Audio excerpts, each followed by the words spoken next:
नमस्कार दोस्तों, स्वागत है आप सबका। और आज के दिन निफ्टी 50 ने फिर से 1.5% के आसपास की गिरावट दिखाया है, जहां पे 23,083 पॉइंट के लेवल पे निफ्टी अभी सस्टेन करता हुआ दिख रहा है। हालांकि ये 80 पॉइंट अगर नीचे गिर जाता और 23,000 के नीचे लेवल से अगर निफ्टी नीचे आता तो काफी ज्यादा बड़ी गिरावट देखने को मिलती। लेकिन एक तरीके से हम कह सकते हैं कि 23,000 का जो लेवल है ये निफ्टी के लिए सपोर्ट का रेंज बना हुआ है, जहां सेंसेक्स भी अपने 1.30% के आसपास की गिरावट दिखाया है। और बाकी के जितने भी इंडेक्सेस हैं उन सब में हमने 2% से 2.5% तक की गिरावट देखी है। हालांकि सबसे ज्यादा अगर आपको गिरावट देखने को मिलेगा तो वो सबसे ज्यादा स्मॉल कैप 250 इंडेक्स में दिखा है, जो कि 3% के आसपास है। अब हम यहाँ पे बात कर लेते हैं कि निफ्टी 50 अपने जो सबसे ऊपर का स्तर है, मतलब जो रिकॉर्ड हाई है 26,217 का लेवल, वहां से 12% की गिरावट के साथ 23,080 के आसपास आ चुका है। लेकिन टॉप से निफ्टी सिर्फ 12% गिरा है और यहाँ पे अच्छे अच्छे पोर्टफोलियोज का 40 से 50% तक का डिस्काउंट हमें देखने को मिल रहा है। बहुत से ऐसे अच्छे फंडामेंटल शेयर्स हैं जहां से 35% तक की गिरावट देखने को मिल रही है। और यहाँ पे हम बात ये करेंगे कि अगर इस वक्त निफ्टी में इतनी बड़ी दिक्कत चल रही है, पूरे मार्केट में इतनी बड़ी गिरावट चल रही है, तो इस गिरावट के बाद क्या मार्केट में अपने पोर्टफोलियो से अच्छे शेयर्स का या जो शेयर्स नुकसान दे रहे हैं उसे निकाल देना सही होगा। लेकिन यहाँ पे आपको ये बात अपने आप से पूछनी होगी कि अगर आपने 2023 या 24 में इन्वेस्ट करना स्टार्ट किया है, या फिर आपने मार्केट के पीक पे भी इन्वेस्टमेंट करना स्टार्ट कर दिया था, तो उस समय जो इन्वेस्टमेंट करने की आपकी जर्नी थी, जो आपका थिंकिंग था, वो ऑब्वियस सी बात है कि एक लॉन्ग टर्म के पर्पस को लेके होगा। खास करके अगर आप हमारा चैनल देखते हैं तो हमने लॉन्ग टर्म के ही पर्सपेक्टिव में अपना जो विजन है वो क्लियर रखा है कि कोई भी इन्वेस्टमेंट हो, या तो उसे आप शॉर्ट टर्म के लिए ट्रेड करें या फिर लॉन्ग टर्म के लिए। शॉर्ट टर्म में भी मिनिमम टू मिनिमम इतना होना चाहिए कि आपका लगाया हुआ कैपिटल आपको अर्जेंट रिक्वायरमेंट या इमरजेंसी फंड की तरह नहीं होना चाहिए। यहाँ पे अगर आपका किसी पर्टिकुलर शेयर को लेके विजन था कि मैं अगले 5 साल होल्ड करूंगा, 3 साल, 2 साल या मिनिमम 1 साल का भी होगा, तो वहां पे आपको ये चीज सोचनी चाहिए कि जब आपने इस शेयर को लिया तो उस समय अगर ये शेयर अपने पीक पे था, अपने फंडामेंटल्स अच्छे थे और मार्केट की जो स्ट्रेंथ थी वो ऊपर की तरफ जा रही थी, तो अब अगर मार्केट नीचे को गिर रहा और वो शेयर वापस नीचे गिर गया, तो क्या उस पर्टिकुलर कंपनी में कोई प्रॉब्लम है या फिर पूरा ट्रेंड ही नेगेटिव है।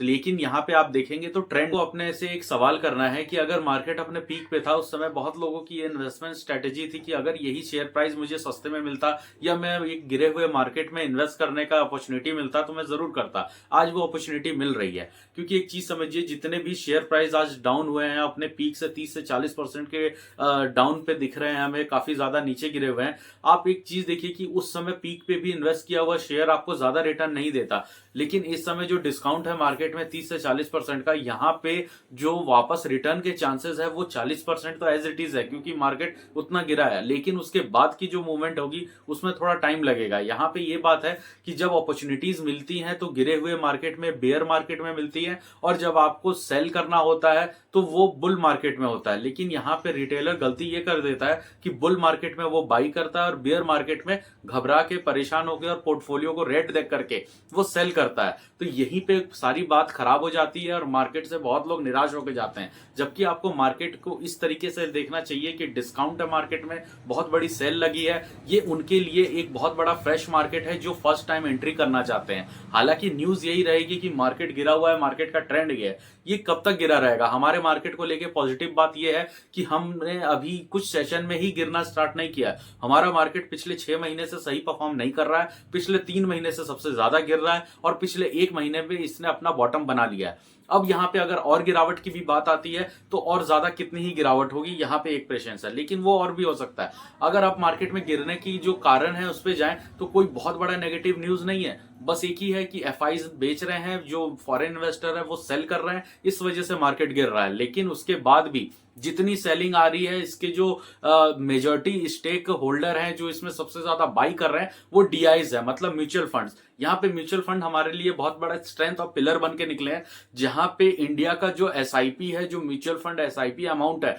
वो मंथली 25,000 करोड़ को पार कर रहा है। तो ये जो कैश बुक होगा पूरा का पूरा म्यूचुअल फंड के पास, ये काफी ज्यादा मार्केट को हेल्प कर रहा है। और यहाँ पे स्ट्रेटेजी चेंज हो रही है, यहाँ पे आपका जो पिलर पॉइंट्स है वो चेंज हो रहा है। मतलब अब बड़ा गेम एफआईज के हाथ से निकल के डीआईज के पास जा रहा है, कुछ रिटेलर्स के पास जा रहा है। और सबसे बड़ी बात है कि ये जो एफआईज यहाँ से निकले हैं, कल को इन्हें वापस आना ही आना है और ये जिस रेट में अपना प्राइस बेच रहे हैं इन्हें दोबारा उस रेट में नहीं मिलना है। ये सबसे बड़ी बात है। और सिर्फ एफआईज नहीं, आज के समय में कोई भी इन्वेस्टर जब सेल कर रहा है तो वहां से अगर शेयर नीचे जा रहा है वो तब तक के लिए इसकी प्रायोरिटी बनी रहेगी जब तक वो दोबारा एंट्री नहीं करता है। लेकिन जब दोबारा एंट्री करेगा अगर अभी के समय में तो उसे उस प्राइस में मिलेगा, लेकिन जब एक बार मार्केट वापस रिकवर करने जाएगा तो अच्छे से अच्छे शेयर वापस से इस प्राइस पे नहीं मिलते हैं। यहाँ पे दो ही स्ट्रेटेजी बनती है होल्ड की। पहला तो होल्ड करना है और दूसरा एग्जिट का होता है। देखिए एग्जिट आप तब कीजिए जब आपके पास ये श्योरिटी हो कि हाँ अब मार्केट खत्म, यहां से अब ऊपर कोई चांस नहीं है, ये वापस 26,000 के लेवल पे नहीं जाने वाला।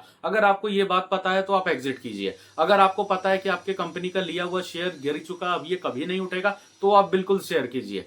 और अब यहाँ पे सबसे बड़ी बात यह है कि मार्केट में अगर आप अपॉर्चुनिटीज नहीं देख रहे, अगर आपको इंडिया की ग्रोथ पे भरोसा नहीं है, इकोनॉमी पे भरोसा नहीं है और जो बढ़ता हुआ इंफ्रास्ट्रक्चर है उस पर भरोसा नहीं है, और ऐसा लगता है कि आने वाले समय में ये इसी तरह से निराश करेगा और पैसा डूब जाएगा, तो फिर ऑब्वियस सी बात है पोर्टफोलियो क्लियर करें और मार्केट में शायद रहने की कोई जरूरत भी नहीं बनती है। सबका जो कारण है वो सिर्फ डोमेस्टिक या हमारे कंट्री से रिलेटेड नहीं है, ये अभी पूरे ग्लोबल ये सिनेरियो है। आप अमेरिका की भी बाजार देख सकते हैं, वहां का जो नेस्डेक है, एसएनपी है, ये सब नीचे गिर रहा है। डाउ जोन्स का भी आप देख सकते हैं, ये काफी ज्यादा नीचे गिर रहा है। वहां पे भी इसी तरीके का करेक्शन चल रहा है क्योंकि वहां पे भी अनसर्टेनिटी है। जो वहां से जॉब डाटा आया वो भी काफी पुअर था, लेकिन इस बार जो जनवरी में अभी करंट का डाटा है ये थोड़ा सा सुधरता हुआ दिख रहा है। वहां पे जो प्रेसिडेंटशिप का जो इलेक्शन है वो अभी खत्म हुआ और नए जो प्रेसिडेंट है उनके भी जो ट्वीट्स होते हैं वो वहां के मार्केट को काफी ज्यादा हैम्पर कर रहे हैं। उनके पावर में आने के बाद क्या क्या ऐसा चीज रहेगा जिसके वजह से क्रूड ऑयल को लेके या कमोडिटीज को लेके या ट्रेड्स को लेके क्या चीजें चेंज होंगी, इन पे अनसर्टेनिटी बढ़ी हुई है। ग्लोबल मार्केट थोड़ा सा खराब है और हम अपने ही देश की अगर बात करें तो इस वक्त सब कुछ ठीक चल रहा है, सारी कंपनियां अच्छा काम कर रही हैं। रह गया Q3 का रिजल्ट, तो अभी स्टार्टिंग फेज में जैसे आपने टीसीएस का देखा उसने अच्छा रिजल्ट दिखाया है, इरिडा जैसी कंपनी है इसने अच्छा रिजल्ट दिखाया और अभी आने वाले दिनों में ऐसी कंपनियां होंगी जिनका रिजल्ट आने वाला है।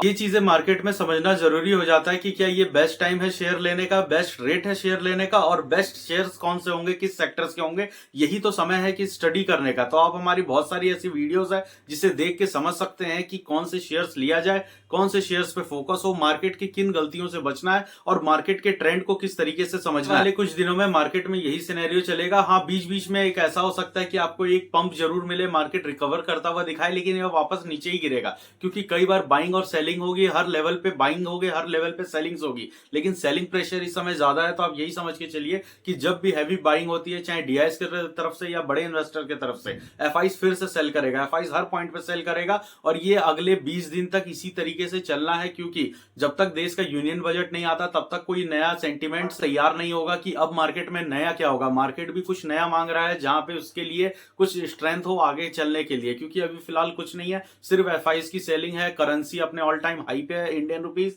ये एक कारण है। और तीसरा है कि जो ग्लोबल फेज है वहां पे कुछ सही नहीं चल रहा है। तो ये जो पहले मार्केट के गिरने के कारण थे आज भी वही कारण है और आज के भी मार्केट के गिरने का कारण वही सब है, नया कुछ भी नहीं है। जब तक देश का यूनियन बजट नहीं आता तब तक नया कुछ भी डिक्लेयर नहीं हो सकता। और उसके बाद जब अमेरिका में नया प्रेसिडेंटशिप में 20 जनवरी को जब ये ट्रम्प साहब बैठेंगे उसके बाद क्या निर्णय होता है, उसके अगले 10 दिन मार्केट क्या ट्रेंड करेगा वो डिपेंड करता है। अगले 10 दिन बाद बजट आएगा वो क्या डिपेंड, तो अगला जो 2 महीना है, 1 महीना है, ये काफी क्रूशियल रहने वाला है। लेकिन एक चीज आप समझ के देखिए, मार्केट के लिए पहले भी कहा, वही अच्छी बात है कि काफी ज्यादा 6 महीनों से टूट चुका है, अब कुछ ज्यादा बॉटम बचा नहीं है। एफआईज भी एक लेवल पे ही आके सेल करेंगे, उनके पास भी 2023-24 का ही माल पड़ा है, उससे ज्यादा पुराना कुछ नहीं है कि वो बहुत ज्यादा ही बेच दे, उनके पास भी एक लिमिट है और वो पूरा पोर्टफोलियो खाली नहीं करेंगे। इस समय मैंने अपने पहले भी वीडियोस में बताया कि एफआईज के पास 40 लाख करोड़ के आसपास का पोर्टफोलियो है, जिसमें से अभी तक उन्होंने सिर्फ 2 लाख करोड़ से के आसपास का बेचा है, मतलब अभी तक 5% के आसपास ही उन्होंने बेचा है। तब ये हालत है मार्केट का, उससे ज्यादा वो निकालेंगे तो उन्हें खुद ही मार्केट इतना ओवरसोल्ड लगेगा। तो रहा आज के वीडियो में अभी तक के जो अपडेट्स थे वो, और साथ ही साथ एक थोड़ा सा आपको इंकरेज करना और एक सजेशन प्रोवाइड करना कि मार्केट में क्या करना चाहिए। अगर आपको ये वीडियो अच्छा लगा और मेरी बातें सही लगी तो आप इसे लाइक करें, चैनल को सब्सक्राइब करें दोस्तों, ताकि आगे आने वाली और भी इंफॉर्मेटिव न्यूज और भी कुछ शेयर्स की ऐसी डिटेल जो आपको टाइम टू टाइम मिल सके। बाकी आप हमारे चैनल पे जाकर के काफी ऐसे वीडियोस है, काफी ऐसे शेयर्स है जिनके बारे में डिटेल्स आप प्रोवाइड कर सकते हैं। नमस्कार दोस्तों।